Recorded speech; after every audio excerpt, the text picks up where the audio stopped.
They told us we were going to France to end the war. Over there, the song went. The Yanks are coming, the Yanks are coming. We'd show those Germans what American boys could do. Be home by Christmas. That was September 1918. I'm recording this in 1960, and I'm 63 years old now. 42 years since the Meuse Argonne, and I still wake up some nights hearing the artillery. Still smell the gas. Still see the faces of boys who never made it out of those woods. People call it the Great War now, the war to end all wars. What a joke that turned out to be. We fought in the mud and died in the wire to end war forever.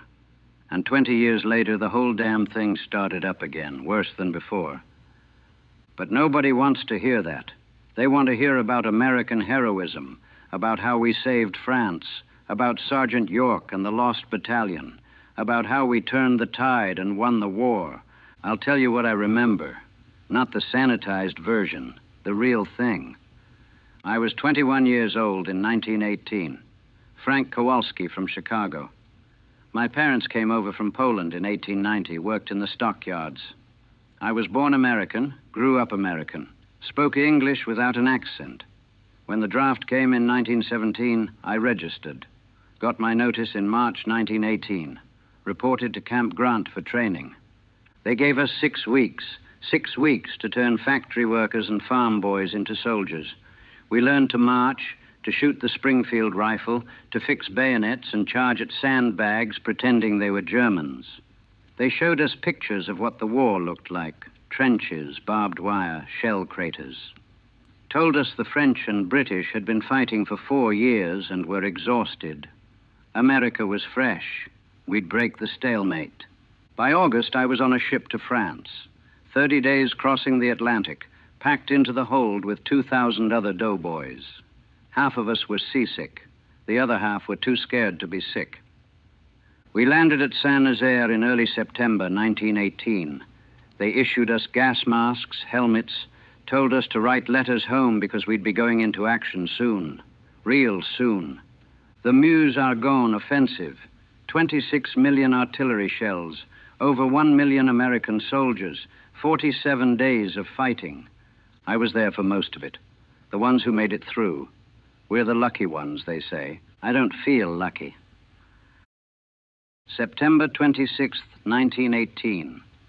0 hour, 5:30 a.m. I was with the 77th Division, New York's own, they called us, though I was from Chicago and half the boys were from all over. We'd been in position since the night before, waiting in the jumping-off trenches south of the Argonne forest. Couldn't smoke, couldn't talk, just wait in the dark and try not to think about what was coming. At 2:30 in the morning, our artillery opened up. 3,000 guns, all at once. I've tried to describe that sound to people who weren't there. Can't be done. It wasn't just noise, it was pressure. Physical pressure that pushed on your chest, made your ears ring, made your teeth rattle. The ground shook like an earthquake. The sky lit up orange and red. For 3 hours straight, we pounded the German lines. 3 hours of continuous fire. We thought nothing could survive that. Thought the Germans would be dead or running by the time we went over the top. We were wrong. At 5:30, the whistle blew. We climbed out of the trenches and started walking forward. That's what they told us to do. Walk, don't run. Keep formation. Follow the creeping barrage. The artillery would advance 100 yards every 4 minutes, and we'd walk behind it. The first few minutes were almost peaceful. The ground was torn up from the shelling, smoking craters everywhere, but no incoming fire. We were moving through morning fog, couldn't see more than 20 yards ahead. Some of the boys were talking, nervous chatter. Sergeant Morrison kept telling us to shut up, stay in formation. And then we hit the wire. The barbed wire wasn't supposed to be there. The artillery was supposed to cut it, but there it was, thick belts of it, 10 feet deep in places, tangled and twisted. And it wasn't cut, not even close. We had to stop, had to find gaps, had to use wire cutters. And that's when the German machine guns opened up. They'd been in bunkers, deep bunkers, concrete and steel, 30 feet underground. Our artillery hadn't touched them. They'd just waited out the barrage, and now they were coming up, setting up their guns. The Maxims had this sound. Brrp, brrp, brrp, 600 rounds a minute. I watched the boy next to me, kid named Danny O'Sullivan from Brooklyn, just get cut in half, literally cut in half. The bullets hit him across the stomach, and he folded like someone had punched him, and his top half fell one way and his bottom half fell another way. I threw myself into a shell crater and tried to make myself as small as possible. All around me, boys were dying, screaming, calling for medics, calling for their mothers. We'd been in the attack for 15 minutes. We were supposed to advance 5 miles that first day. We made it maybe half a mile. Took us 3 days of fighting just to reach the edge of the Argonne forest. The forest, Jesus Christ, that forest. It wasn't like woods back home. This was old-growth forest, dense and dark, even in daylight. The trees were thick, oak, beech, pine, some of them hundreds of years old. And the Germans had been preparing defensive positions there for 4 years. Machine gun nests, concrete pillboxes, barbed wire strung between the trees, trenches zigzagging through the undergrowth. We entered the forest on September 29th, lost all sense of direction immediately. You couldn't see the sun through the canopy, couldn't see more than a few yards in any direction. Units got separated. Companies lost contact with each other. Boys wandered around looking for their squads, their platoons, their friends. And the Germans were everywhere. You'd be moving through the trees and suddenly machine gun fire would erupt from a position you'd walked right past. Or you'd hear German voices and realize you'd wandered into enemy territory. Or you'd step into a clearing and get hit by sniper fire from a tree you couldn't even see. Private Mickey Brennan from the Bronx, we'd trained together at Camp Grant. He stepped on a mine on the 3rd day in the forest. Blew his leg clean off at the knee. He was screaming, bleeding out, and we couldn't get to him because there were more mines around him. We could see him, maybe 30 feet away, screaming for help, and we couldn't reach him. He bled to death while we watched. Took about 20 minutes. The gas was worse than the bullets. The Germans would shell us with mustard gas at night. You'd hear the shells coming in. Different sound than high explosive, kind of a dull thud when they landed. Then you'd smell it. Sweet smell, like mustard or garlic. You had maybe 10 seconds to get your mask on. If you weren't fast enough, your lungs would start burning. Your eyes would swell shut. Your skin would blister. I saw men coughing up pieces of their own lungs, drowning on dry land. Corporal Johnny Hayes didn't get his mask on fast enough. The gas got him. He was coughing, wheezing, his face turning purple. We tried to help him, but there was nothing we could do. He suffocated over the course of 2 hours. Every breath was agony. Near the end, he was begging us to shoot him, put him out of his misery. We couldn't do it. Just watched him die. The rats in that forest were as big as cats. They fed on the corpses. You'd see them at night, dozens of them, crawling over the bodies of dead Germans and Americans alike. Sometimes you'd hear screaming and realize the rats had found a wounded man who couldn't move, nothing you could do about it. We fought in that forest for 2 weeks. 2 weeks of stumbling through the dark, getting shot at from every direction, watching friends die, trying to figure out which way was forward and which way was back. By October 10th, when we finally pushed through to the other side, my company had started with 180 men. We had 43 left. The rest were dead, wounded, missing, or driven insane. I was still standing, still fighting. But something inside me had broken, something I'd never get back. After the forest, they pulled us back for 3 days. 3 days to rest, get replacements, bury the dead, except there was no rest. The German artillery never stopped, shells falling day and night. You couldn't sleep, couldn't eat without tasting cordite, couldn't think straight. The replacements were green, fresh off the boat, most of them, 18, 19 years old. They looked at us, The survivors, like we were ghosts. Maybe we were. We didn't talk much, didn't make friends with the new boys. What was the point? They'd be dead in a week anyway. Private Tommy Kowalski, no relation, but same last name. He was one of the replacements. Kid from Detroit. Arrived on October 13th, asked me questions. What's it like? How do you stay calm? What do I do when the shooting starts? I told him to keep his head down and do what the sergeant says. That was about all the advice I had left in me.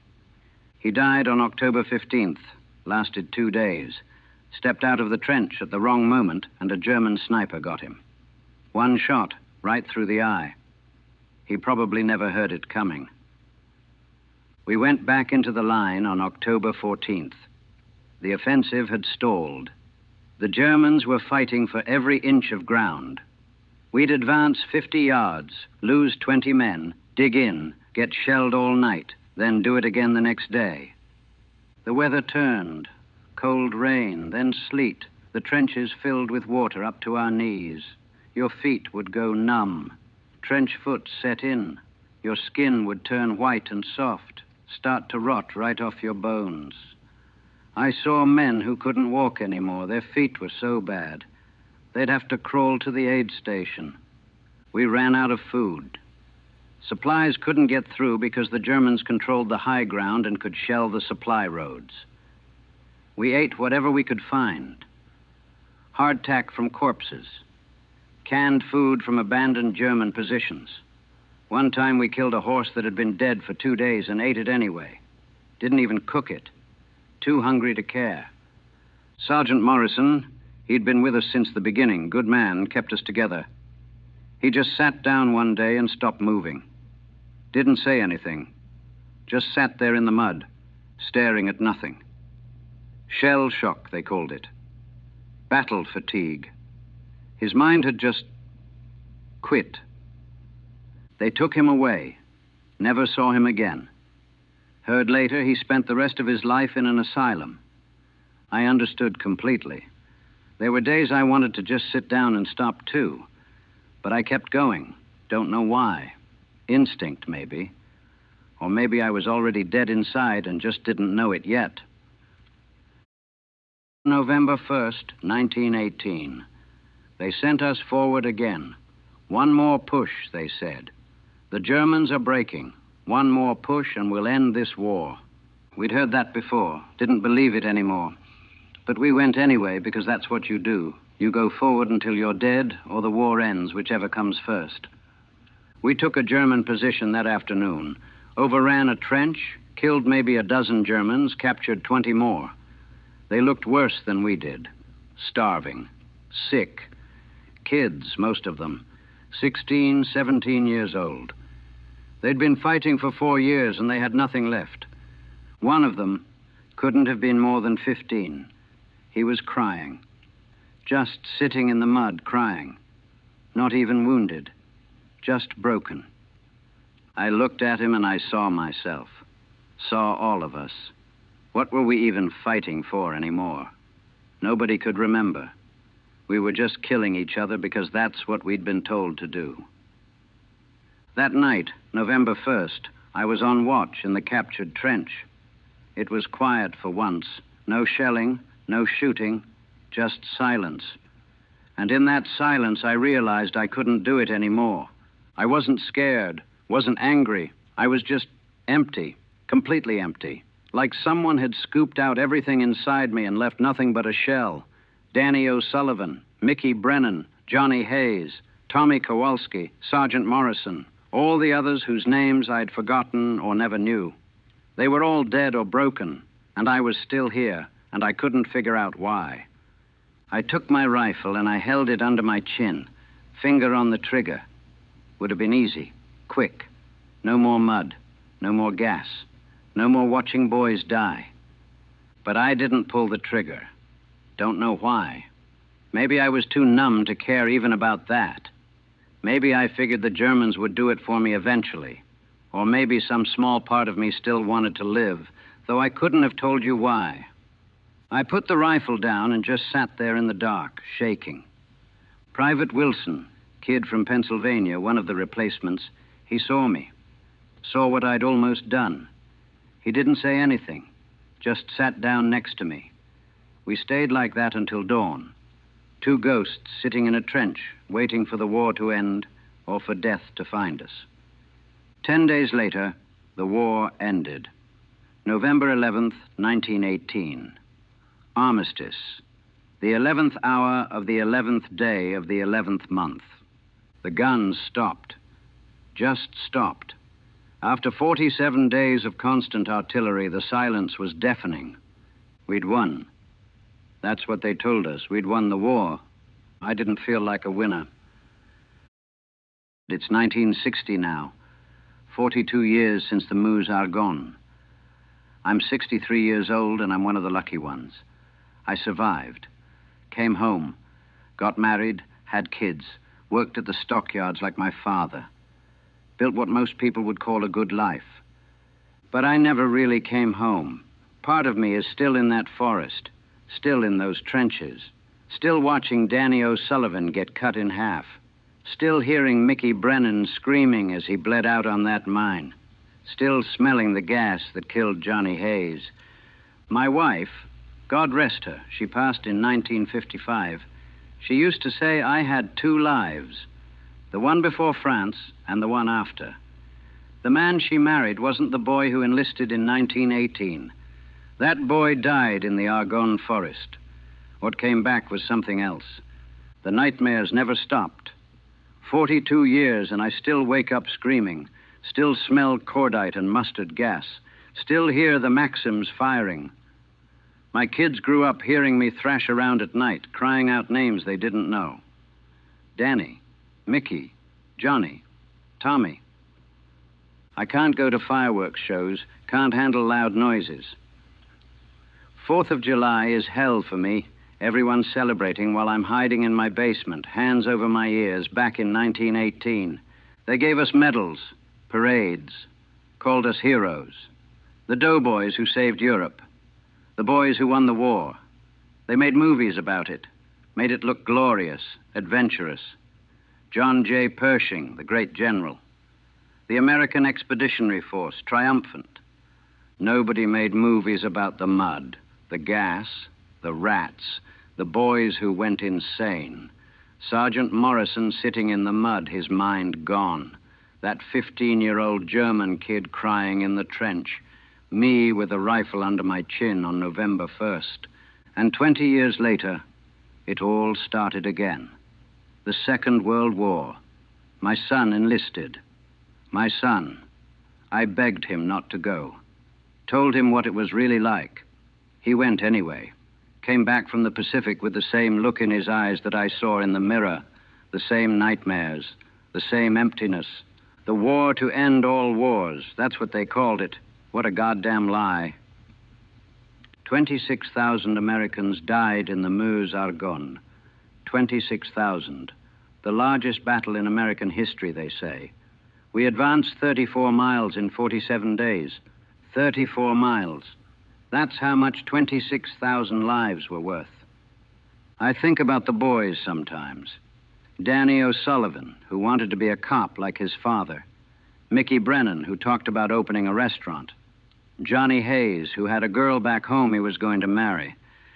Tommy Kowalski, who lasted 2 days. All the others whose names I've forgotten. They never got to live, never got to have families, careers, futures. They're still 21, 19, 18, frozen forever in 1918 while the rest of us got old. I'm recording this because someone should know, should really know what it was like.